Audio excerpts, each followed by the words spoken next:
சிவா, உன் கூட தனியா பேசணும். அவசரமா பேசணுமா? ஆமா. சொல்லு. ரெஸ்டாரண்ட்ல நான் உன்கிட்ட வந்து பேசினப்போ ஒரு ஹலோ சொன்னா குறைஞ்சா போயிடுவேன். நான் ஹலோ சொன்னா உன் கல்யாணம் நின்றோம். ஹலோ சொன்னா என் கல்யாணம் எப்படி நிற்கும்? ஆமாம், நான் ஹலோ சொல்லுவேன். அப்புறம் நீ நல்லா இருக்கியான்னு கேட்பேன். காதலிச்ச பொண்ணு வருங்கால புருஷனோட டின்னர் டிஸ்கவுண்ட் சுற்றினா நான் எப்படி நல்லா இருக்க முடியும்னு சொல்லுவேன். இது போறாத உன் கல்யாணம் நின்று போகிறதுக்கு? நீயா அப்படி சொல்லணும்? அதானே உண்மை. எது உண்மை? நான் உன்னை காதலிக்கிறது. பட் நான் உன்னை காதலிக்கலையே. எனக்கு அதை பற்றி கவலை இல்லை. ப்ளீஸ் சிவா, நடந்ததெல்லாம் மறந்துட்டு நம்ம ஃப்ரெண்ட்ஸாக இருக்க முடியாதா? எது ஃப்ரெண்ட்ஸா? அது எப்படி கொஞ்சம் கூட யோசிக்காம அந்த மாதிரி டயலாக்லாம் பேசுறீங்க?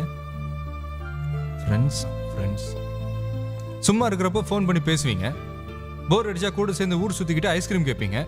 டிக்கெட் கிடைக்காத படத்துக்கு கூட்டிகிட்டு போன்னு சொல்லுவீங்க. இப்படி ஃபுல் பீக்கில் எங்கள் மனசில் கற்பனையை வளர்த்துட்டு கடைசியில் அமெரிக்காவிலேருந்து எவனா கம்மல் போட்டு வருவான், அவனை கல்யாணம் பண்ணிட்டு போயிடுவீங்க. நாங்களாம் எங்கள் தாடி வளர்த்துட்டு குவார்டர் பாட்டிலோட தெருவா சுற்றிட்டு இருக்கணும். இல்லை, நான் தெரியாமல் கேட்குறேன், எங்களெல்லாம் என்ன நினச்சிங்க?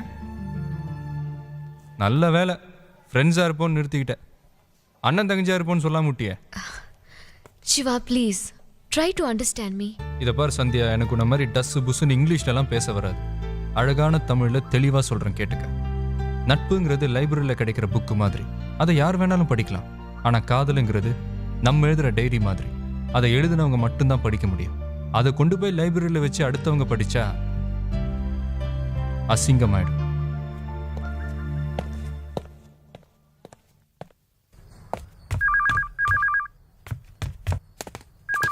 ஹலோ,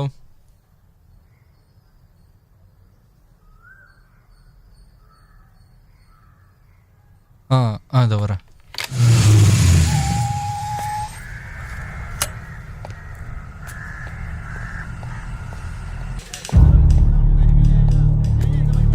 சார், எனக்கு ஃபோன் வந்துச்சு. அருணான்னு. இன்ஸ்பெக்டர் கேளுங்க. சார், அருணான்னு உள்ள இருக்காங்க, போய் பாருங்க.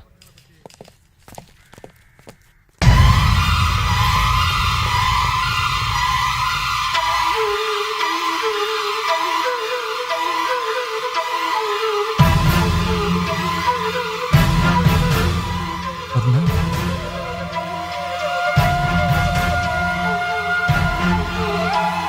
என்னாச்சு? தற்கொலை பண்ணிக்கலான்னு போனேன். போலீஸ் இங்கே கூட்டிட்டு வந்துருச்சு. சாகிறதுக்கு கூட எனக்கு கொடுத்து வைக்கல.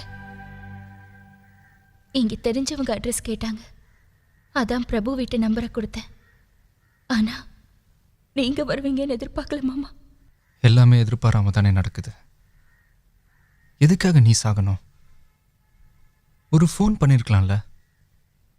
இப்ப கூட உனக்கு என் ஞாபகம் இல்லைல்ல? ஃபோன் பண்ணி என்ன சொல்றது? சொந்தத்தை விட காதல் தான் பெருசுன்னு கல்யாணத்தன்னைக்கு ஓடி போனேன். என்ன காதலிச்சவ கை விட்டுட்டு போனதை சொல்லவா?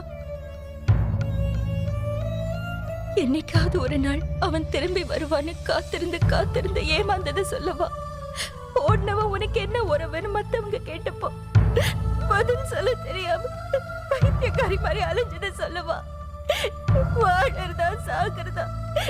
இனிமே வாழ்ந்து என்ன செய்ய போறான்னு நினைச்சு அழத்துக்கு கண்ணுல தண்ணி கூட இல்லாம நடப்படமா தெரிஞ்சதை சொல்லவா?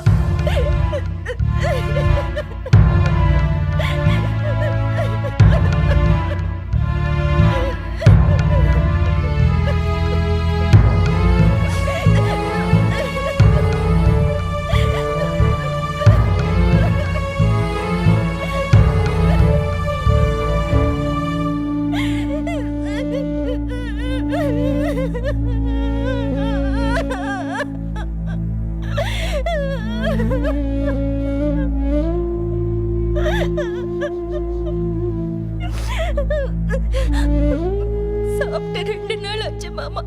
ரொம்ப பசிக்குது.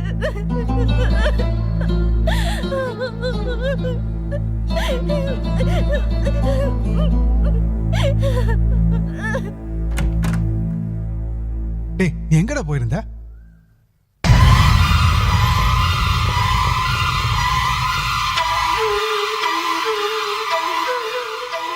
டேய், இவன் ஏன் இங்க வந்தா? அவளா வரல, நான் தான் கூட்டிட்டு வந்தேன். உள்ள போ.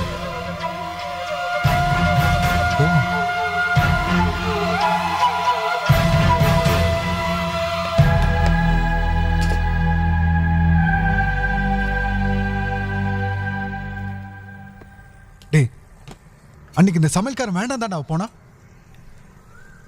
நம்பி போனவனும் கை விட்டுட்டான். போலீஸ் ஸ்டேஷன்ல அனாதை மாதிரி தவிச்சுக்கிட்டு இருந்தா. சாப்பிட்டு 2 நாள் ஆச்சு மாமான்னு என்கிட்டே அழுதான். தாங்க முடியலடா. நீ செய்ய வேண்டியதை நான் செஞ்சிருக்கேன். ஹாய் பிரபு. பிரியா வரேன்னு சொன்னா. மேரேஜ்க்காக ஷாப்பிங் போனோம். என்ன பிரபு, ஏன் டல்லா இருக்க? Any problem? அருணா திரும்ப வந்திருக்கா. அருணா? ஓ, கல்யாணத்தன்னைக்கு சிவா விட்டுட்டு ம். என்னாச்சு? என்ன காதலனோட சேர்ந்து வாழணும்னு சிவ போனா. ஆனா அவ சேர்ந்து சுத்தினா போதுன்னு நினைச்சிருக்கான். சுத்தி கடைசி எங்க வந்து விழுந்திருக்கான். என்ன பிரபு, அவளுக்கு ஆறுதலா கூட இருக்காம இங்க வந்து உட்காந்துட்டு இருக்க? அப்பா அம்மாவுக்கு ஃபோன் பண்ணியிருக்கேன். என்ன செய்யறதுன்னு அவங்க வந்து முடிவெடுக்கட்டும். என்ன திமிரு உனக்கு? நீ சும்மா இரு. நீ தான் நீ செல்லம் கொடுத்து வந்த. என் பொண்ணு ஓடி போயிட்டாங்கிறத மறந்துட்டு செத்து போயிட்டான்னு நினைச்சிட்டு இருக்க. எதுக்காக மறுபடியும் வந்த? மணமேடையில தலை குனிஞ்சு இருக்க வேண்டிய நீ தலை நிமிர்ந்து ஓடினதுனால பெத்தவங்களை தலை குனிய வச்சுட்ட. போதும் உன்னால பட்ட அவமானம். ஓடி வெளியே. நீ சும்மா இரு. ஆஸ்திக்கு ஒரு ஆணு, ஆசைக்கு ஒரு பொண்ணுன்னு சொல்லுவாங்க. நம்ம ஆசையில மண்ணை போட்டவங்க நம்ம பொண்ணே இல்ல. போ வெளியில. ஓடி போ வெளியில.